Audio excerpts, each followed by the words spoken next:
Morning friends, আজি গাঁৱত আছোঁ আৰু এটা খেত থ'ম টিকলা মই ভগৱানে খেত থ'ম আৰু এটি ধিতিৰা আছে আৰু কিবা জগৰ লাগছিল আৰু মই খেৰ বজিত উঠলোঁ, উঠি ধুনীয়াকৈ খেত থৈ আছোঁ। মোৰ লগত কিতাৰ্থ আছে, কিতাৰ্থ মোৰ আৰু মই লগ হৈ তাতে খেত থৈ আছোঁ। ধুনীয়াকৈ খেত চেত থ হ'ল, ঘৰত এটা কুস্তি দিলোঁ, কিবা ভাল লাগিল দি দিলোঁ। মই দিয়া দেখা পাই কিতাৰ্থও দিলাক, দেখা পাইছিনে? আৰু খেত থোৱাৰ পিছত নামি আহিলোঁ, আহি পেহী ঠেক গ'লোঁ। পেহীগুণ বিহু খাব মাতিছিল, আহি পালোঁ। আহি পোৱাৰ লগে লগে চাহ দিলাক আৰু চাহৰ লগত পিঠা অলপ বেলেগ বেলেগ কালাৰৰ।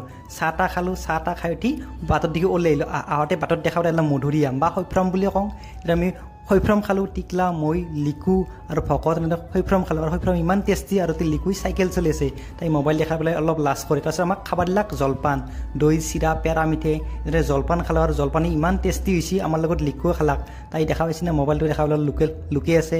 ধুনীয়াকৈ খাই বৈ আহিলোঁ। আহোঁতে এখন গেট দেখা পালে, গেটখন কিবা ভাল লাগিল, আপোনালোকক দেখাই দিলোঁ। দেখিছেনে কি সুন্দৰ গেট? এইটোৱে মিনি ব্লগ। Thank U.